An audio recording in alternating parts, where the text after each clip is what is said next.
En la edad madura es muy habitual convertirte en una persona más metida en ti mismo, más introspectiva, más introvertida. Los que somos ya de natural así, nos volvemos, si queréis, más filosóficos, si queréis, más de alguna manera interiores. Y eso es un rasgo de personalidad que normalmente funciona muy bien.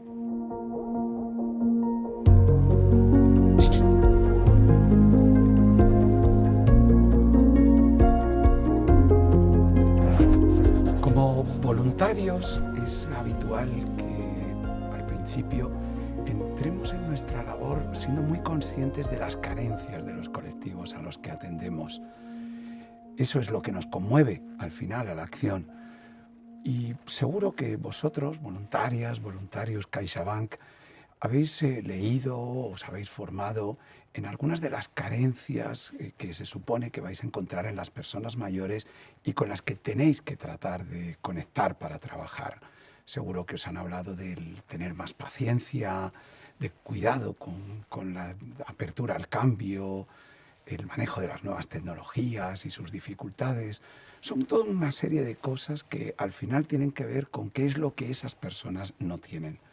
Hoy os voy a contar quizás una vuelta de tuerca, os voy a hablar de algo que a mí me ha servido mucho cuando he hecho labores de voluntariado, y es tratar de fijarse en qué tienen esos colectivos optimizado, maximizado, qué son sus potenciales de acción, cuáles son aquellos factores que realmente funcionan mucho mejor incluso que nosotros, aquellas cosas de las que podemos aprender de ellos, ¿no?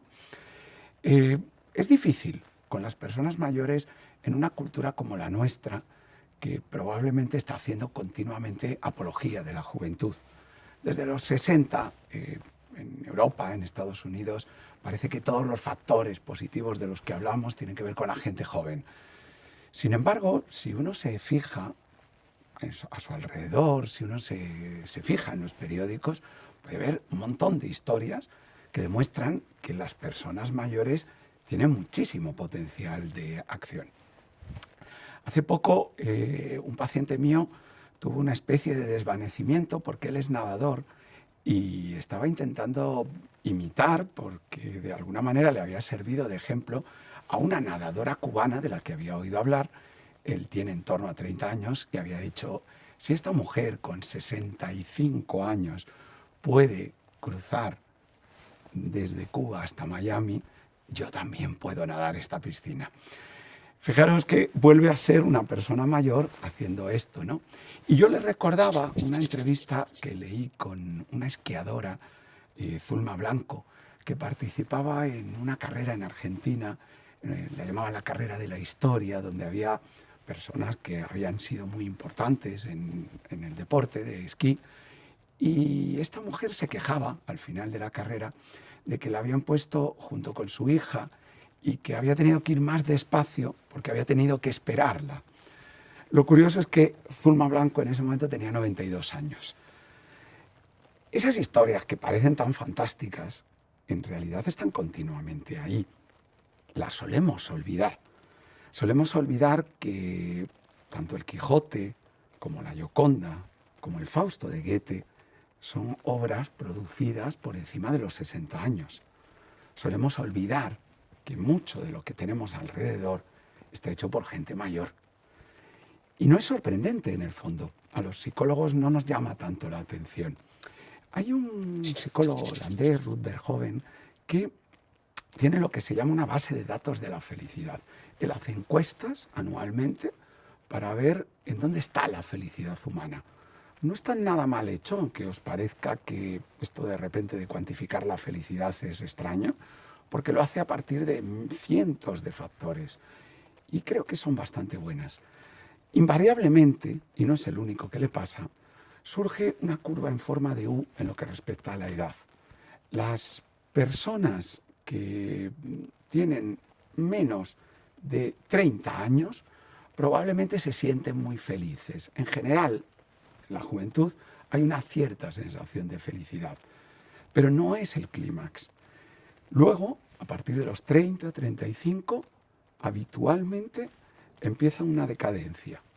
Es muy fácil que en la edad entre 35, 40 hasta los 55 sea una edad de bajón, de sensación de felicidad. Y curiosamente a partir de ahí, a partir de los 55, empieza la mejor etapa del ser humano, que se suele considerar que está entre los 55 y los 75. Ahí está el clímax de la felicidad. ¿Por qué ahí? Porque esas personas mayores tienen cosas que enseñarnos y que les hacen estar muy bien a pesar de esas carencias. Yo creo, por mis experiencias con personas mayores, tanto cuando he sido voluntario como ahora como terapeuta, que hay 2, 3 factores que os voy a contar de los que podemos aprender, y os invito a ello, y que además podemos fomentar. El primero es el realismo. Las personas mayores suelen ser más realistas. A partir de determinada edad es mucho más fácil saber los puentes que ya vamos a quemar y qué otros puentes todavía queremos atravesar. Es mucho más fácil elegir nuestras batallas, porque ya no estamos tan pendientes de responder a esa pregunta de qué vas a ser, ¿no? O qué haces. Estamos mucho más pendientes de saber quiénes somos. Y eso es muy interesante. De eso se puede aprender mucho. Y además se puede ayudar a aquellos a los que colaboramos como voluntario a sacarlo. Es decir, ese realismo es un factor de felicidad. Muchas de las cosas que uno se encuentra como tristeza en la vida tienen que ver con objetivos utópicos. La otra cuestión, que esto yo creo que la estáis viendo, si estáis ya colaborando como voluntarios con gente mayor, es la naturalidad. Hay algo que llama mucho la atención, es que a partir de determinada edad empieza a, de verdad, importarnos un bledo lo que opinen los demás. Y ya no es una frase hecha, porque muchas veces de jóvenes lo decimos. A mí me da igual, pero no es cierto. De hecho, no hay nada probablemente más colectivista que una persona joven, en general. En la edad madura, de verdad, adquirimos esa naturalidad. Y algo que podéis notar mucho y de lo que podemos aprender, a la vez que lo fomentamos, es que esas personas se permiten sacar rasgos que antes les hubiera costado mucho sacar. Yo veo gente que se vuelve más graciosa, pero en realidad siempre lo ha sido. Lo que pasa es que lo tenía contenido. Personas que tiran mucho más, por ejemplo, de su capacidad de esfuerzo. Curiosamente, cuando a lo mejor ya no están trabajando. Pero se dan cuenta de que eso es parte de su personalidad. La naturalidad sería como un segundo rasgo, ¿no? El tercero, para mí, importante, porque yo soy así, es la introspección.